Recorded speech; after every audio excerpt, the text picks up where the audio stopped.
Okay guys, here I am again. Tonight's not a good night, I'm afraid. Not a night for good news. Not a night for good news at all. And what I've been doing tonight is I've been doing the rest of the world forecast. Now, I've taken the rest of the world as a system excluding China, because China had the epidemic and then the rest of the world had the pandemic. And this is what the rest of the world's pandemic has looked like, almost an exactly exponential, relentless exponential trend. In fact, if I just add the last point here, it's a couple of points, actually it's quite a few points to add to that. Let's see what it looks like now. Yeah, it's pretty much an exponential trend, both in the existing cases in green and the new cases in purple.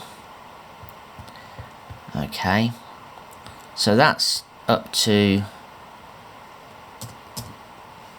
the last WHO report for the 23rd of March. That's not very nice. That's not very nice at all. It's pretty relentless. We had a big increase today of 40,000 cases. Okay, 40,000 new cases today. That's actually 10 times the biggest increase that there was in China in a single day from around about the 5th of February. So let's have a look at a log chart of this. Let's have a look at a log chart of this. Now the log chart, an exponential trend on a log chart would be a straight line. It actually was even faster than exponential at one point, and it started to slow down. But really, you could take that whole line since 10 cases, 100 cases, 1,000 cases, 10,000 cases, 100,000 cases and 1,000,000 cases at the top here. You could take that all really as a single line, more or less. I'll probably exclude these points here. And I suppose I could do that, but never mind. I mean, just look at it. It's a relentless trend. Okay, now I thought actually it was starting to slow down just a little.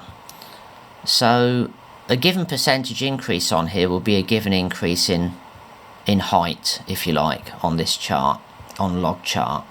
And if you look at the daily percentage increases, they've done this.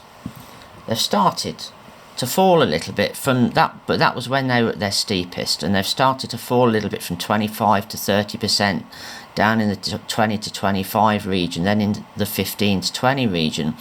Looked to be dipping below the 15% region at some point, number of days ago, not many days ago, but then have popped back up and have hit about 19%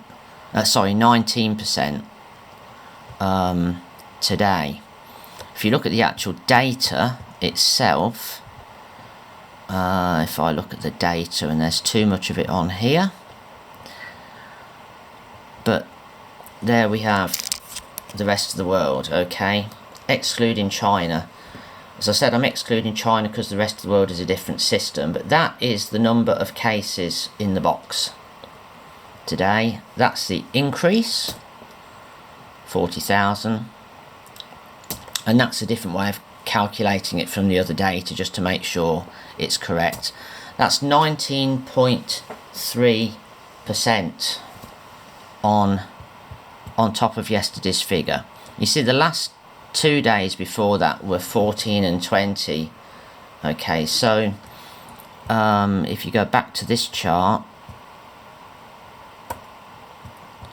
there's your 14, and there's your 20 point something there, and this is your 19% figure.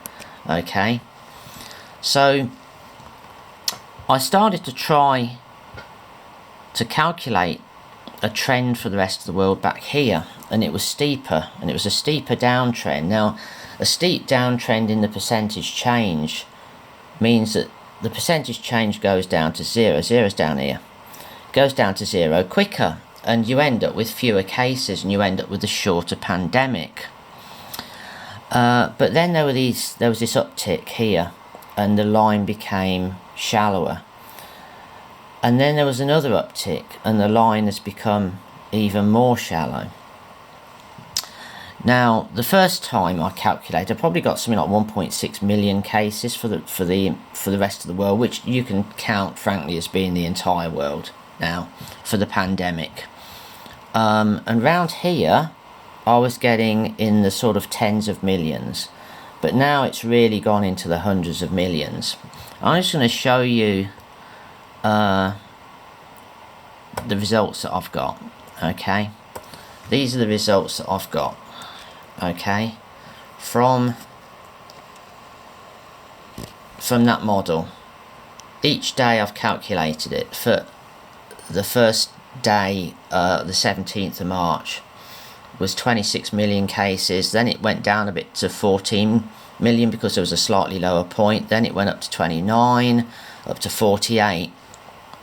And then on this big uptick here, when this new uptick started here, which pulled the trend line up, it went into the hundreds of millions. And today the forecast is 2,264,576,823 declared cases. Remember that Chris Whitty in the UK said when there were 15 deaths in the UK that there were probably 15,000 cases, perhaps 1,000 cases for each death. I can't remember how many cases there actually were. There were probably about 250 at the time, 200 to 300 maybe, I don't know. He said that there were, or maybe even 400, but he said there were probably 5 to 10 times, let's just say 5 times the number of confirmed cases actually in existence because of people with mild symptoms and people who hadn't been detected.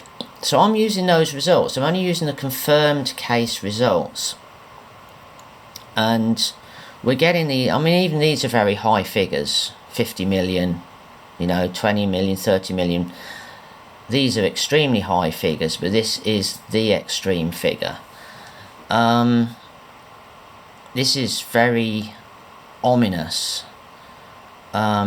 because the bottom line here, as I say in my blog post, is there needs to be a steepening of the downtrend in these day-over-day percentage changes. It needs to stop being exponential. It needs to slow down.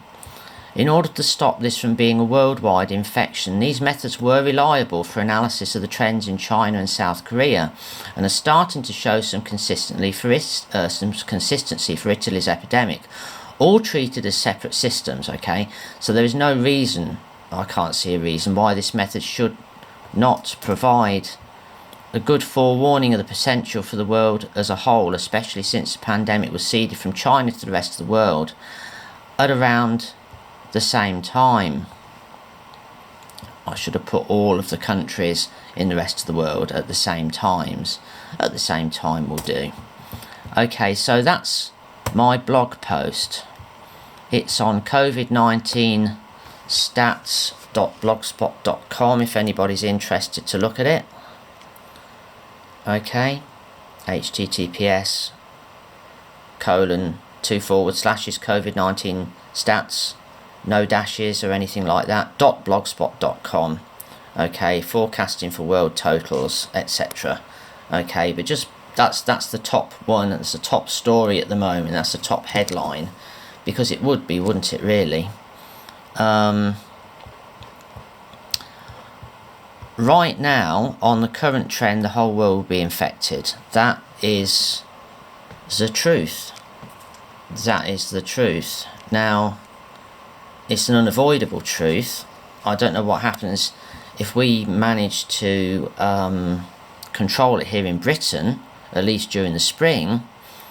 You see, their worry, the government's worry here, when you look at the Imperial College paper, which is a very good paper actually, which I'm probably not going to find. Let's have a look, see if I can find it. I think this is it. Is that they plotted these curves, right, somewhere on this paper, which you can download from the government website. Oh, that's the infection fatality ratio, by the way. Okay, 80 plus 9.3%. That's at least what they think, and the hospitalised cases requiring critical care and the percentage requiring hospitalisation. This is all good stuff. Well, it's not good stuff, it's horrible stuff. But it's all there. Okay, that's the estimate of the severity of cases. I'm not quite sure where they got the data from. They did get a lot of data from China and South Korea and other places, maybe Hong Kong too. And these were the different non-pharmaceutical interventions that they've been looking at. Case isolation, voluntary home quarantine, social distancing over 70, social distancing of everybody, that's where we are, closure of schools and universities, that's where we are. So we are really pretty much all of these, unless it's sort of enforced by the army, it can't go much further than that. We've essentially been locked down in the UK tonight. And this was the pandemic curves that they got if no interventions for Britain and America. Okay, 510,000 deaths in GB and 2.2 million in the US. Okay, and they carried on doing some more modelling, and they were looking at how the curve would be changed by doing nothing and by case isolation and stuff like this. These were the total cases requiring critical care, I think. Yes, so in bed requirements, and down here at the bottom is the number of critical beds we actually have. Okay, so even if we do something about it, we may be way too late in terms of all of these people won't have a critical care bed. Even if we do most of these things, none of these curves actually included all of the things, okay? Because one of them, this one, it was closing schools and universities, this one was case isolation. So this was showing each thing separately, and this was showing case isolation, home quarantine, social distancing, but not closing the schools. So closing the schools and stuff would bring this down here probably, but you're still way over the capacity. Then there was some other stuff here. This was quite an interesting one because this showed how the pandemic might go in a kind of a better case scenario. That's do nothing. This is with schools and university closures, case isolation and general social distancing would defer the pandemic, unfortunately though, until the winter. In which case it would be even as bad, if not worse, as it would be if we just let it go now. This one was case isolation, household quarantine and social distancing, which is what we have, and school and university closures obviously on top of that. But then you're talking about being above the health service capacity in the summer, okay, and really delaying the epidemic a lot, but having a big one in the winter. Not quite as big as, and this is like a scale up of the same diagram, okay. This is kind of showing, I think, that this is